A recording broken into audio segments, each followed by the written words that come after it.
नमस्कार, सुप्रभात। सुबह के 7 बज चुके हैं। 7 की बड़ी बात लेकर मैं हूं आपके साथ तृप्ति सोनी। खबरों की शुरुआत करते हैं। हाथरस केस में लखनऊ में सुनवाई है, जहां लखनऊ के लिए पीड़ित परिवार कड़ी सुरक्षा के बीच रवाना हुआ है। लखनऊ में आज सुनवाई, जहां इलाहाबाद हाईकोर्ट की लखनऊ बेंच में पीड़ित परिवार का बयान दर्ज होगा। यूपी पुलिस के आला अधिकारी भी यहां पर मौजूद रहेंगे। कड़ी सुरक्षा के बीच पीड़ित परिवार लखनऊ रवाना हुआ है।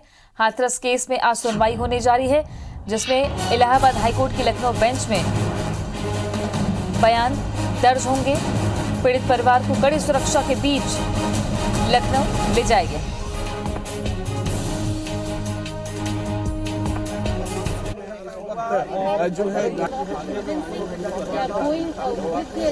हाथरस केस, जिसमें पीड़िता एक 19 वर्षीय पीड़िता की मौत को लेकर तरह तरह के आरोप प्रत्यारोप भी लग रहे हैं। साथ ही जांच चल रही है। सीबीआई इस पूरे मामले में जांच कर रही है। इस बीच हाथरस केस में आज लखनऊ बेंच सुनवाई करेगा और पीड़ित परिवार का बयान दर्ज किया जाएगा।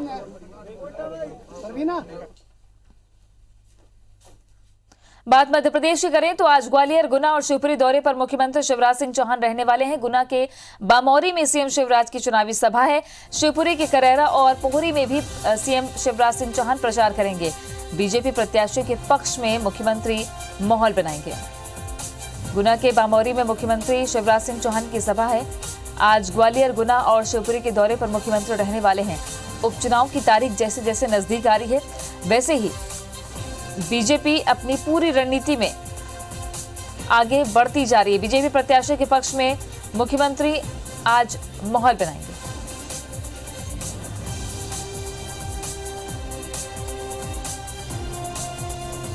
उपचुनाव के प्रचार ने जोर पकड़ा है। हर दिन मुख्यमंत्री शिवराज सिंह चौहान जनता के बीच पहुंच रहे हैं। इस उपचुनाव में 16 सीटें ग्वालियर चंबल की जो सत्ता का जीत का फॉर्मूला तय करेगी। ऐसे में दोनों ही पार्टियां ग्वालियर चंबल पर ज्यादा जोर दे रही हैं। सुधीर जुड़ गए हैं ज्यादा जानकारी के साथ में। सुधीर, आज मुख्यमंत्री ग्वालियर, गुना और शिवपुरी के दौरे पर निश्चित तौर पर कहीं ना कहीं उपचुनाव के बदलने का काफी अहमियत है। और इसके अलावा अगर बात किया तो जो राजमाता सिंधिया है, विजय राजे, उनके जन्मदिन के 100 साल पूरे होने पर आज 100 रुपए का सिक्का जो है वो केंद्र सरकार की ओर से प्रधानमंत्री नरेंद्र मोदी जारी करेंगे। लिहाजा ग्वालियर चूंकि गर्म भूमि रही है राजमाता की, तो ऐसे में वहां पर आयोजित होने वाले कार्यक्रम में शिरकत करेंगे। इसके अलावा उपचुनाव के जो क्षेत्र है वहां पर मुख्यमंत्री के द्वारा कार्यकर्ता मंडल सम्मेलन में भाग भी लिया जाएगा। तो कहना होगा कि चुनाव प्रचार जैसे जैसे आगे बढ़ रहा है, वैसे वैसे प्रचार में काफी ज्यादा तेजी देखने को मिल रही है। और ग्वालियर चंबल इलाका जहाँ से इस बार सबसे ज्यादा चुनाव जिस इलाके में है, वहां पर बड़े नेताओं के दौरे कार्यक्रम लगातार जारी है। तो सुधीर, आज कमलनाथ भी दौरे पर रहने वाले हैं। सुर्खी बेहद अहम सीट है, जहां से पारुल साहू को खड़ा किया है कांग्रेस ने। जो पिछली बार बीजेपी के प्रत्याशी थे वो कांग्रेस के हो गए, कांग्रेस के प्रत्याशी बीजेपी के हो गए। यहाँ पर कमलनाथ आज माहौल बनाएंगे। निश्चित तौर पर देखिए, जो मध्य प्रदेश के उपचुनाव की सबसे जो हॉट सीटें हैं उनमें सुर्खी कुमार है। सुर्खी की अगर बात करें तो मध्य प्रदेश की लगाए सीट पर लगी हुई है, क्योंकि यहाँ पर ज्योतिरादित्य सिंधिया के सबसे कट्टर समर्थक गोविंद सिंह राजपूत यहाँ पर चुनाव लड़ रहे हैं। इसके अलावा अगर बात की है तो पिछले चुनाव में जिनका टिकट काटा गया था वो गोविंद राजपूत को एक बार जो 2013 में मात दे चुकी थी पारुल साहू, जो कि बीजेपी से उसको प्रत्याशी हुआ करती थी, इस बार कांग्रेस की ओर से प्रत्याशी बनाई गई है। और यहाँ पर पूर्व मुख्यमंत्री कमलनाथ जो है आज उनके समर्थन में प्रचार करते हुए नजर आएंगे। सबसे प्रतिष्ठित सीट सुर्खी है मध्य प्रदेश के उपचुनाव में, जहां पर कड़ा मुकाबला दोनों प्रत्याशियों के बीच में देखने को मिल रहा है। ऐसे में आज पारुल साहू के समर्थन में सभा करके कमलनाथ जो है वो कार्यकर्ताओं में जोश भरेंगे और जनता से जो है पारुल साहू को जिताने की अपील करेंगे। और आज राजमाता का जन्म शताब्दी समारोह भी बीजेपी मनाने जा रही है। ऐसे में देखा जाए सुधीर, तो सिंधिया इसमें शामिल होंगे और ये पहली मर्तबा होगा जब सिंधिया परिवार से सिंधिया इसमें शामिल हो रहे हैं। और प्रधानमंत्री नरेंद्र मोदी इस पल को और भी खास बनाने वाले हैं। निश्चित तौर पर देखिए, 100 साल आज पूरे होंगे राजमाता को। और बीजेपी की अगर बात किया, जनसंघ की अगर बात किया, या कहना चाहिए कि आज स्वरूप में जो बीजेपी दिखाई देती है उसकी स्थापना राजमाता सिंधिया के द्वारा की गई थी। एक समय हुआ करता था देश के अंदर केवल कांग्रेस एक सबसे बड़ी पार्टी हुआ करती थी, विपक्ष जो है वो ना के बराबर हुआ करता था। पर लेकिन आपातकाल के बाद में जिस तरीके से राजमाता सिंधिया ने न केवल जनसंघ बल्कि बाद में बीजेपी को खड़ा करने का काम किया था, उसके मद्देनजर लगातार उनके योगदान को बीजेपी कहीं ना कहीं मानती रही है। 100 साल पूरे होने पर उनकी स्मृति में 100 रुपए का सिक्का जो है वो जारी किया जाएगा। प्रधानमंत्री नरेंद्र मोदी इस सिक्के को जारी करेंगे, जहाँ पर ज्योतिरादित्य सिंधिया, मुख्यमंत्री शिवराज सिंह चौहान ग्वालियर जो कि राजमाता की कर्मभूमि है वहां पर शिरकत करेंगे। इसके अलावा बीजेपी के प्रदेश कार्यालय में जो प्रदेश अध्यक्ष वी.डी. शर्मा है वो मौजूद रहेंगे। वर्चुअल सभा के माध्यम से प्रधानमंत्री कार्यकर्ताओं में जोश भरेंगे। इसके अलावा बीजेपी प्रदेश कार्यालय में एक प्रदर्शनी का आयोजन किया गया है, जिसमें राजमाता सिंधिया के जो संघर्ष थे, खासकर आपातकाल के समय पर उन्होंने जो लोग जो लड़ाई लड़ी थी, जेल में रही थी, उन तमाम विषयों को इस पूरी प्रदर्शनी में दिखाया गया है। प्रधानमंत्री नरेंद्र मोदी के द्वारा वर्चुअल तरीके से इस प्रदर्शनी का उद्घाटन किया जाएगा। इसके अलावा 100 रुपए का सिक्का जो है वो राजमाता की स्मृति में जारी किया जाएगा। शुक्रिया सुधीर जानकारी के लिए। गुना के मियाना में पोलिंग कार्यकर्ताओं की बैठक लेने पहुंचे ज्योतिरादित्य सिंधिया ने कांग्रेस पर जमकर जुबानी हमला बोला। उन्होंने कहा कि नरेंद्र मोदी और शिवराज सिंह चौहान किसानों के हितों के लिए कटिबद्ध हैं और 5 महीने की सरकार में ऐतिहासिक कदम उठाए गए हैं। बामोरी के लिए 500 करोड़ की योजना और प्रदेश में किसान सम्मान निधि योजना में 5 साल में 50,000 रुपए हर किसान के खाते में डाला जाएगा। फसल बीमा राशि पर भी ज्योतिरादित्य सिंधिया ने कांग्रेस को आड़े हाथों लिया और कहा कि कमलनाथ ने फसल बीमा राशि ब्लॉक कर दी थी, लेकिन अब 2990 करोड़ रुपए 5 दिन में किसानों के खाते में शिवराज सरकार ने पहुंचाए हैं। वहीं दूसरी तरफ उन्होंने अपने बयान में कमलनाथ और दिग्विजय सिंह की जोड़ी पर भी तंज कसा और कहा, दोनों की जोड़ी है, चुनाव के समय एक गायब हो जाता है और दूसरा दिखता है, और चुनाव के बाद दूसरा वाला गायब हो जाता है और पर्दे के पीछे वाला आगे आ जाता है।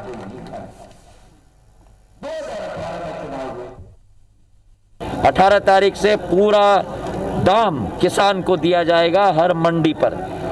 किसान के लिए नरेंद्र मोदी जी की सरकार और शिवराज सिंह जी की सरकार दोनों कटिबद्ध हैं, किसान के विकास के लिए, प्रगति और उन्नति के लिए। चुनाव के समय में एक गायब हो जाता है और दूसरा दिखता है, और चुनाव के बाद जब सरकार बनी थी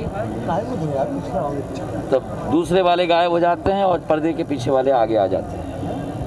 ये इनकी जोड़ी है और ये इनका स्टाइल है वर्किंग का। तो आप चिंता मत करना, इस चुनाव के बाद मध्य प्रदेश की जनता दोनों को पर्दे के पीछे रखेगी, इसका मुझे पूरा विश्वास है। इधर मालवा निमाड़ की 7 विधानसभा सीट पर चुनाव जीतने के लिए बीजेपी ने इंदौर में मीडिया वॉर रूम बनाया है, जिसका उद्घाटन पूर्व लोकसभा अध्यक्ष सुमित्रा महाजन ने किया। यहां से इंदौर और उज्जैन संभाग के उपचुनाव वाली 7 विधानसभा सीट पर नजर रखी जाएगी और प्रचार प्रसार की रणनीति भी तैयार होगी। इस मौके पर पूर्व लोकसभा अध्यक्ष सुमित्रा महाजन ने कहा कि बदलते हुए चुनाव प्रचार के मद्देनजर इस तरह के हाईटेक वॉर रूम की जरूरत होती है, ताकि एक समान रूप से सभी सीट पर प्रत्याशियों को मजबूत बनाया जा सके। साथ ही उन्होंने कहा कि अब वे दादी की भूमिका में आ चुकी हैं।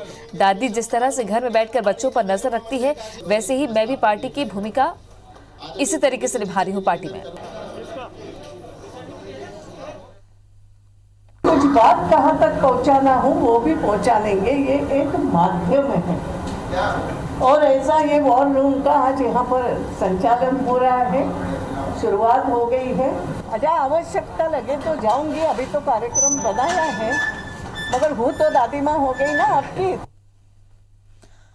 मरवाही उपचुनाव के लिए भारतीय जनता पार्टी ने डॉक्टर गंभीर सिंह को अपना प्रत्याशी बनाया है। गंभीर सिंह पेशे से डॉक्टर हैं और रायपुर में अपना अस्पताल चलाते हैं। आदिवासी समाज में उनकी अच्छी पकड़ मानी जाती है। माना जाता है कि पूर्व सीएम रमन सिंह के बेहद करीबी हैं। कांग्रेस पार्टी हालांकि कह रही है कि कोई भी उम्मीदवार हो, मरवाही से कांग्रेस ही जीतेगी। कैबिनेट मंत्री प्रेमसाय टेकाम ने कहा कि कांग्रेस का 70वां विधायक मरवाही से होगा। उन्होंने कहा कि छत्तीसगढ़ में कांग्रेस की सरकार आने के बाद मरवाही को जिला बनाया गया और करोड़ों रुपए के विकास कार्य हो रहे हैं। 15 साल में मरवाही की जिन्होंने कोई सूद नहीं ली, पूरा उनकी उपेक्षा की गई, वहाँ पे विकास काम कुछ हुए नहीं।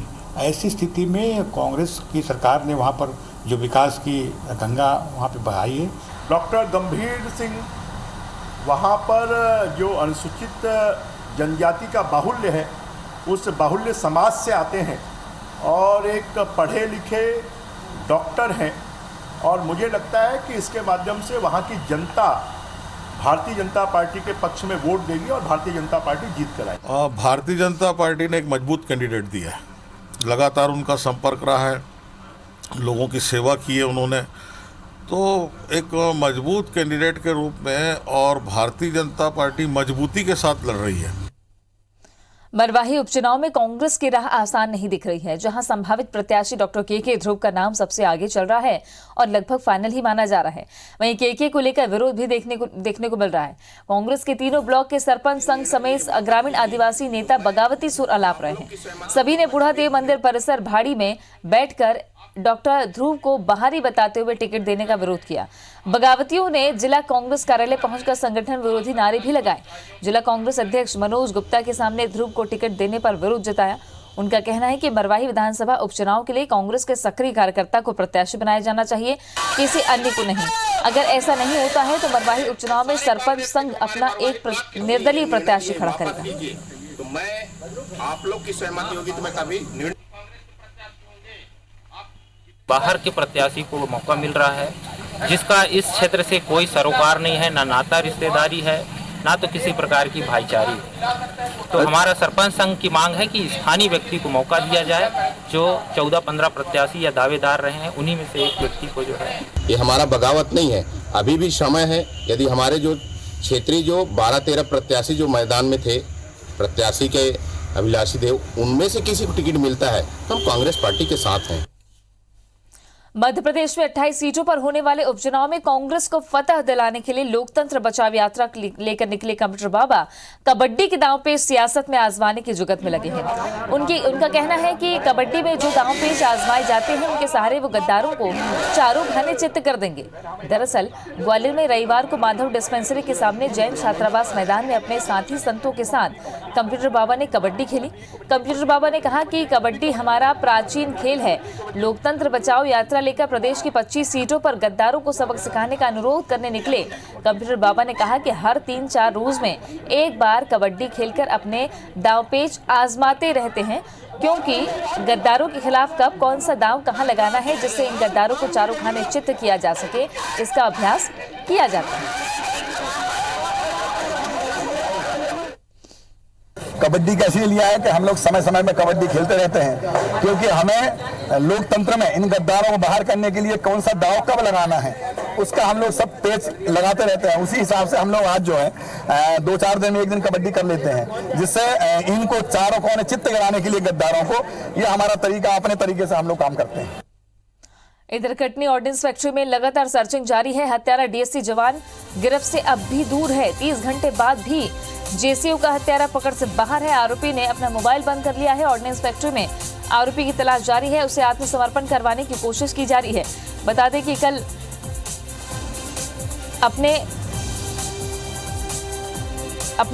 अपनी राइफल से इस आरोपी ने जेसीओ को मौत के घाट उतार दिया था। सिर पे और चेहरे में 5 राउंड फायर किए थे, जिससे मौके पर ही जेसीओ की मौत हो गई थी। 30 घंटे बाद भी अभी भी आरोपी गिरफ्त से दूर है। विकास जुड़ गए हैं। विकास, आखिर क्यों ये जो पुलिस और जवानों को छका रहा है ये आरोपी, पुलिस अब क्या रणनीति अपना रही है आगे? जी, मैं आपको बता दूं, ये एक रिटायर्ड आर्मी का जवान है और इसे ये पूरी ट्रेनिंग हुई है कि कैसे कहां पर किस स्थितियों पर रहना है।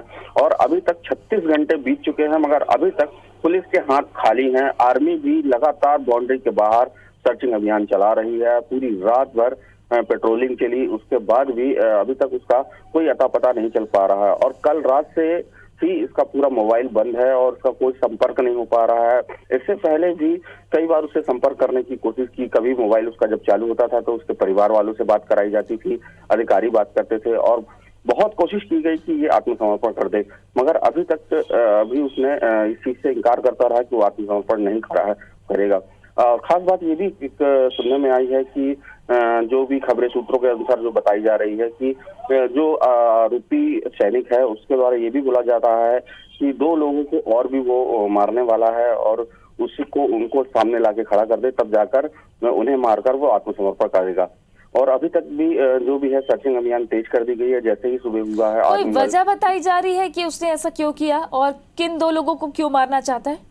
जी, मैं आपको बता दूं, वो कई दिनों से परेशान रहा करता था और उसका ये भी कहना है कि कुल 3 लोग थे जो उसे परेशान किया करते थे, जिसमें से इनका एक सीनियर अधिकारी जो भी मारा गया है इसकी कहा तो वो लगातार उसको परेशान करा करता था, जो कि हो सकता है कि पोस्ट पे ड्यूटी लगाने को लेकर हो या छुट्टी को लेकर हो। अभी तक ये खुलासा नहीं हो सका। जब तक वो नहीं पकड़ में आता, जब तक कुछ भी कहा नहीं जा सकता कि इसका कारण क्या था। मगर हाँ, ये था कि विवाद जरूर हुआ है। जी, शुक्रिया आपका विकास। जानकारी के लिए नजर बना रखिएगा। तो 30 घंटे बाद भी जेसीओ का हत्यारा अभी भी पकड़ से बाहर है। लगातार अपने फोन बंद कर रहा है, कभी चालू कर रहा है। परिवार से बातचीत की जा रही है। बताया जा रहा है कि ये परेशान चल रहा था, जिसके चलते 3 लोगों से बदला लेने की इसने ठानी। एक अपने सीनियर को मौत के घाट उतार दिया गया है उसने, साथ ही 2 लोगों को और सामने खड़े करने की बात मांग करते हुए ये आत्मसमर्पण करने से इनकार कर रहा है। बहरहाल आर्मी डटी हुई है और कोशिश इसी बात की कि इसे आत्मसमर्पण करवाया जाए। शनिवार की देर रात राजनांदगांव जिले के सोमानी थाने के उड़ता पंजाब ढाबे से दुर्ग के एक व्यापारी के नाबालिग बेटे का बदमाशों ने अपहरण किया। पुलिस आरोपियों की तलाश में जुटी है। आसपास के सीसीटीवी फुटेज खंगाले जा रहे हैं। बताया जा रहा है कि अपहरणकर्ताओं ने व्यापारी से रुपए की मांग भी की है। पुलिस मामले में कुछ भी कहने से बच रही है। राजनांदगांव एसपी डी श्रवण का कहना है कि अपहरणकर्ताओं और अपहरित नाबालिग की तलाश जारी है। बताया जा रहा है कि आईपीएल मैच के लेन देन को लेकर नाबालिग का विवाद अपने परिचितों से चल रहा था। इसी बीच उसका अपहरण हो गया। माना जा रहा है कि रुपए के लेन देन को लेकर नाबालिग का अपहरण किया गया। हेलो, 16 साल का लड़का का सोमनी क्षेत्र में दावा के पास उसका अपहरण का मामला सामने आया था। उसका पिताजी के द्वारा हमको रिपोर्टिंग हुआ है। उसको संज्ञान में लेते हुए हम लोग अपराध कायम किया है और पतासाजी जारी है और विवेचना में अभी है। जशपुर जिले के तपकरा थाने के करडेगा क्षेत्र में युवती के अपहरण और गैंगरेप मामले में पुलिस ने 2 आरोपियों को गिरफ्तार किया है। वहीं पुलिस फरार एक अन्य आरोपी की सरगर्मी से तलाश कर रही है। बता दें कि करडेगा क्षेत्र में शनिवार को बेहोशी की हालत में एक युवती मिली थी। परिजन ने युवती को कुनकुरी अस्पताल में भर्ती कराया था। युवती के आज होश में आने पर उसका बयान दर्ज किया गया। महिला चिकित्सक की रिपोर्ट पर पुलिस ने गैंगरेप के साथ अपहरण का मामला दर्ज किया है। पुलिस ने आरोपी अरुण और सुशील को गिरफ्तार किया। वहीं प्रदेश के पूर्व मंत्री गणेश राम भगत युवती के अपहरण की सूचना पर गांव पहुंचे। राष्ट्रीय अनुसूचित जनजाति आयोग के पूर्व अध्यक्ष नंद कुमार साय भी पीड़िता से मिलने अस्पताल पहुंचे। दोनों ही नेताओं ने प्रदेश सरकार को आड़े हाथों लिया, सरकार से इस्तीफे की मांग की। दूसरी ओर रेप की बढ़ती वारदातों को लेकर बीजेपी कल विरोध प्रदर्शन करने की तैयारी कर रही है। लड़की क्या बताई होश में आने के बाद? होश आने के बाद अरुण था कह के ही बोला। और कुछ बताई? अरुण और सुरेश नाम कह के ही बोला। तो और एक जन था लेकिन उसको नाम मेरे को याद नहीं है, ऐसे बोला। क्या चाहते हैं आप? हम लोग कार्रवाई चाहते हैं सर।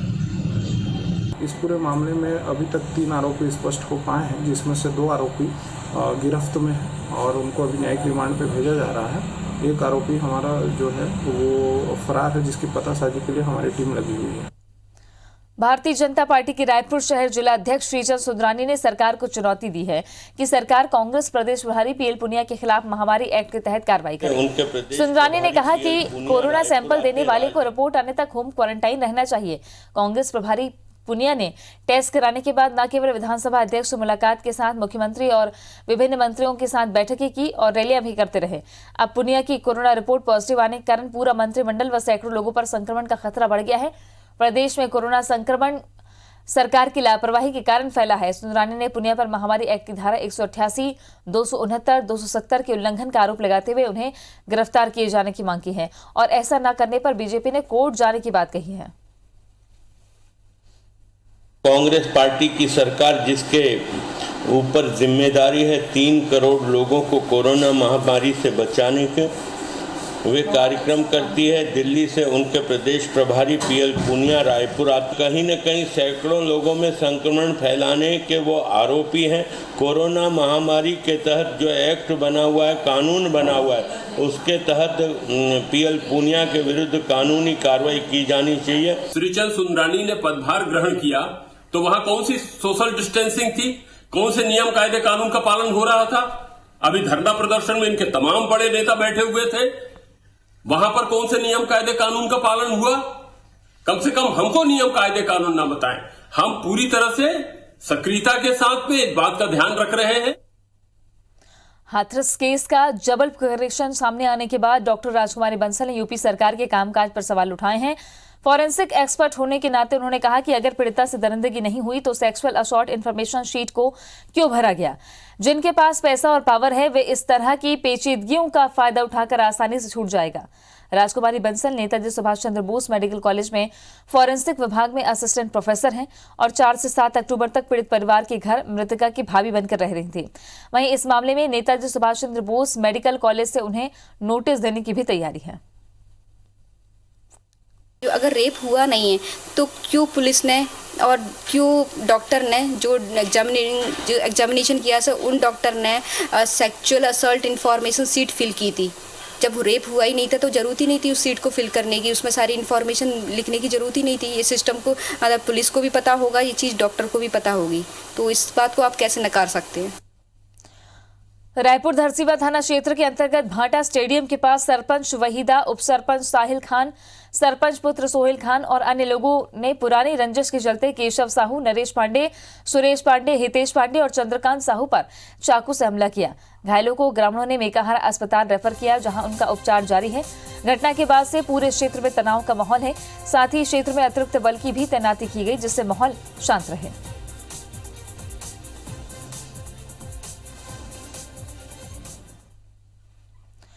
साथ की बड़ी बात में आज के लिए बस इतना ही। आगे देखिए छत्तीसगढ़ी भाषा में खबरों का बुलेटिन। हमर बानी हमर गोट शवन के साथ।